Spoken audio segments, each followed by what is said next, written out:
E a gente chama a sua atenção porque neste fim de semana, a gente já adiantou esse assunto aqui, tivemos 2 casos de afogamento e isso reacende o alerta para essa época, né, que é muito calor. Quando aumenta a procura, por quê? Por piscinas, praias, lagoas. Vamos bater um papo sobre isso? Aqui no nosso estúdio, eu recebo a capitão Andresa Silva. Muito obrigada, capitão, pela sua participação.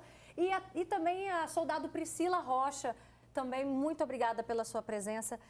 Explica pra gente quais são as principais causas de afogamentos, né? Nós tivemos aí um caso em Cachoeiro, que foi no parque aquático, infelizmente, e também um caso em Marataízes, numa lagoa. A falta de supervisão, especialmente com relação às crianças, é uma das causas. A questão também da pessoa se aventurar, às vezes ela não sabe nadar, se aventura em um local mais profundo, também pode se afogar. A gente sempre reforça a questão da prevenção, que o afogamento, ele é um acidente que existe a prevenção, a gente consegue evitar. Então, se é uma criança, a supervisão é sempre constante. Infelizmente, esse caso do afogamento, a criança ela ficou um tempo sozinha, sem a supervisão, e estava sem boia. Então, ela veio a se afogar. O uso de coletes e alguns tipos de boias que podem soltar, por exemplo, aquelas boias só de braço ou a boia redonda que a criança pode se virar, também não é indicado. O ideal é aqueles coletes que têm espuma, que aí não tem risco de furar, e também aqueles que fixam tanto no braço quanto a parte do peitoral para garantir uma maior segurança para a criança. E ficar sozinha, jamais, né, capitão? Jamais. Sempre a supervisão constante em cima das crianças. Até porque com um adulto já fica complicado, né? Já é difícil a gente supervisionar cada segundo, porque é questão mesmo de um segundo para o outro, né? Assim, uma criança, uma distração, o pior pode acontecer. E hoje a gente tem o celular, que é um dos maiores distratores aí, se a gente acompanha inúmeros vídeos aí na internet, de, às vezes você pode estar do lado da criança, a criança se afogando e os adultos ali no celular sem perceber esse afogamento. O afogamento, ele é silencioso e se ninguém perceber e retirar essa vítima o mais rápido possível, em poucos minutos ela pode até mesmo ir a óbito. Agora, esse caso de Marataízes se trata, né, de um jovem de 21 anos e aí isso chama atenção porque às vezes a gente pensa assim, eu sei nadar, não, estou acostumado com praia, com piscina, mas, por exemplo, lagoa é uma relação diferente, né? A gente acredita, muitas pessoas acreditam que a maior parte dos afogamentos acontecem no mar, mas na verdade são em água doce, né? 80% dos afogamentos em água doce.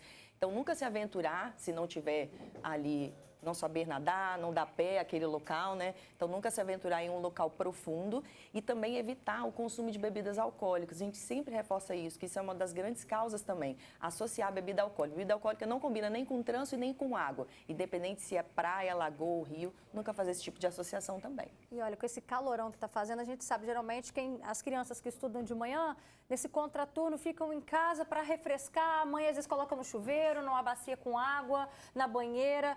São detalhes, momentos que a gente tem que estar ali supervisionando. Supervisionando. Existem acidentes já relatados, a gente já veio aqui conversar, por exemplo, em baldes de água, né? Então, afogamentos em balde. O afogamento ele pode acontecer num filete de água. Então, balde, banheira, depois que usou, guarde virado para baixo. Né? Na banheira, na hora que for dar banho também no bebezinho, observar ali as vias aéreas, que às vezes na distração a mãe está banhando e a criança na verdade está com o narizinho e a boquinha na água, né? Então sempre está olhando ali para a criança na hora de banhar e usou a banheira, joga essa água fora e deixa ela guardada e virada para baixo, porque a criança ela pode se atrair. Criança gosta de banho, banho é aquele momento gostoso de se refrescar, de diversão, às vezes aqueles brinquedinhos ali, então ela pode ali se aventurar, se ela se apoiar, a cabecinha do bebezinho geralmente é mais pesada que o corpo, então em qualquer balde ou banheira, se ela se apoiar, ela pode virar e não conseguir retornar, então vira se afogar. Já, gente, a capitão Andresa e também a soldado Priscila vão ensinar pra gente as manobras, né? Caso a gente esteja ali numa situação de emergência, a gente precisa salvar alguém que esteja se afogando. Mas antes, eu vou bater um papo, vou convidar aqui a Rosa Maria, daqui a pouquinho a gente está ali, ó, no nosso Espaço Gourmet. Rosa, você já passou um aperto com seu filho, né, há alguns anos. Já passei, boa tarde. Boa tarde, conta pra gente. O Pedro, ele estava com 5 anos e nós fomos para um condomínio, totalmente controlado, a piscina toda perto, e ele tinha começado a fazer natação. Mamãe, eu sei nadar. E a gente orientou na beirada da piscina, onde era mais fácil dele chegar, e ele foi correndo e pulou. Só que ele pulou no meio da piscina, que era justamente a parte mais funda. A gente estava sentado e só via os bracinhos para cima, balançando e o rostinho dele afundando. A gente sem pensar, eu pulei, entrei de roupa, com o celular no bolso, com tudo que tinha direito para poder tirar ele de lá. E assim é desesperador, porque quando você olha o braço para cima, aquele rosto abaixado, é uma sensação de potência muito grande, mesmo sabendo que estava o pai, estava a mãe, estava todo mundo vigiando ele ali, ele afundando na piscina. E olha só que interessante, ele estava há quanto tempo já fazendo natação? Ele já estava uns 4, 5 meses já fazendo natação. E às vezes a gente pensa, né? Não, ele realmente sabe nadar. Mas se tratando de crianças, principalmente, o excesso de autoconfiança, a gente não pode deixar, né? Coloca o colete, que aí você vai ficar mais tranquilo.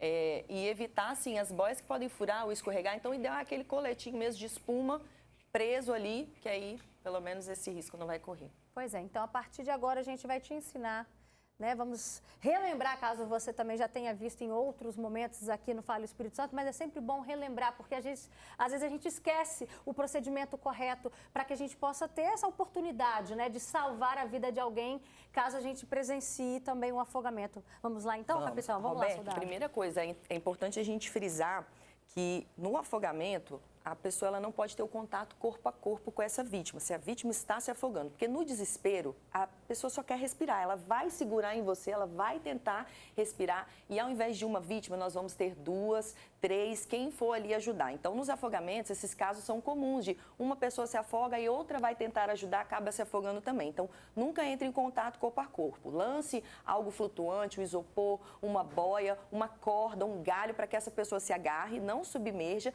E aí sim, depois que ela for retirada, a gente faz esses procedimentos que a gente vai relembrar aqui. Perfeito. Vamos lá então. Momento de parar o que você estiver fazendo em casa, porque são manobras que podem salvar, salvar vidas. Vamos lá então. Então, a gente retirou uma criança da água, a gente vai primeiro chamar por ela para ver se ela está consciente ou não. Então, a Priscila está chamando ali, a criança não responde, ela vai verificar se ela respira, checando ali, abrindo a boquinha, verificando o ver, ouvir e sentir. O ver se o tórax está se expandindo, ouvir o barulho da respiração e sentir ali o ar quente, se ele está saindo ou não, para confirmar se a criança está respirando ou não. Se ela não respira, ela deve fazer 5 ventilações de resgate.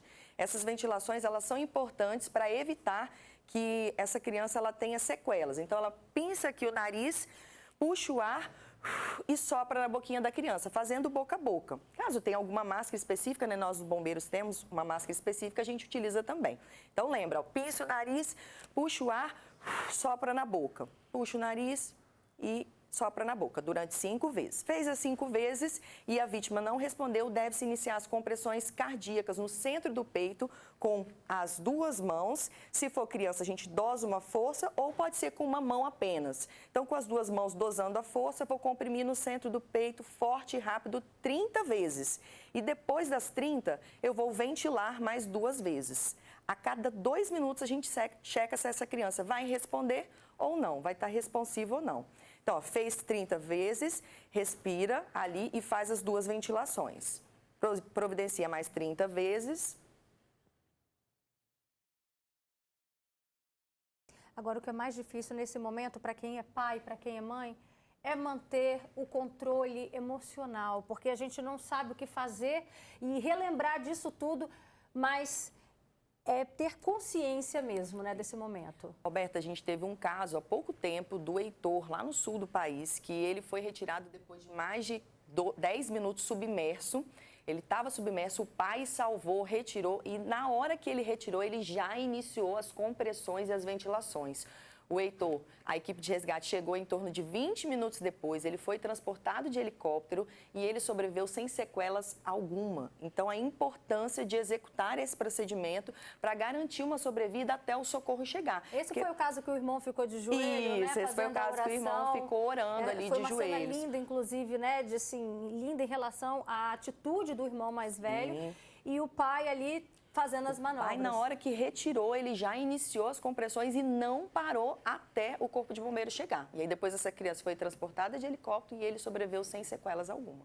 É importante você frisar isso, porque às vezes, na hora do desespero, a gente não sabe se coloca no carro e leva diretamente para uma emergência ou se alguém vai ligando, né, para o socorro para chegar até você. Então, o indicado é isso? Ligar para o socorro especializado, iniciar as compressões para garantir uma sobrevida até o SAMU ou o Corpo de Bombeiros chegar. Então, liga, porque se ninguém fizer essas compressões e essas ventilações, não vai adiantar. Até mesmo quando o socorro chegar ou quando você chegar lá no hospital depois de 5, 10 minutos, não vai adiantar. Então, inicia as compressões e ventilações. Sempre 30 compressões, 2 ventilações, 30 compressões, 2 ventilações, e a cada 2 minutos a gente vê se essa criança responde ou não. Se ela não responder, continua. Se você cansou, pede alguém para te ajudar, pede alguém que está ali à sua volta, ó, vamos revezar, ensina ele ali, né? Ó, com as 2 mãos, dosando a força na criança, ou com uma mão apenas, inicia as compressões 32 até a chegada do socorro especializado. Essa manobra também serve para adulto?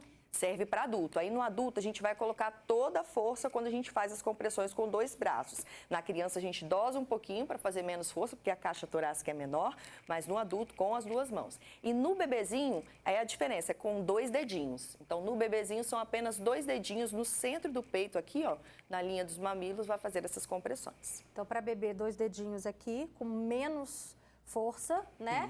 Para a criança, já com as 2 mãos, só que um pouco mais de força. E para adulto, você vai colocar toda a força do seu corpo. Toda a força do seu corpo, usar o peso do seu corpo mesmo. E o fato de pinçar o nariz para todas as faixas. No caso do bebezinho, como a boquinha e o nariz é bem pequenininho e bem pertinho, a gente acaba englobando os dois. Então, a gente dá um soprinho ali, ó, na boca e no nariz juntinho. A gente engloba os dois, dá um soprinho. No caso da criança e do adulto, a gente tampa o nariz e sopra pela boca. Porque se a gente não tampar, gente, não adianta nada. Tem conexão, né, boca e nariz. Então, se eu não tampar, na verdade, o ar vai saindo pelo nariz. Perfeito. Soldado, muito obrigada pela sua participação. Pode ficar à vontade com a gente aqui no estúdio. Capitão, agradecemos imensamente esse momento que vocês destinam para os nossos telespectadores para multiplicar a informação de como salvar vidas em caso de afogamento, viu? Obrigado, volte sempre. O Fala Espírito Santo está sempre de portas abertas. Obrigada.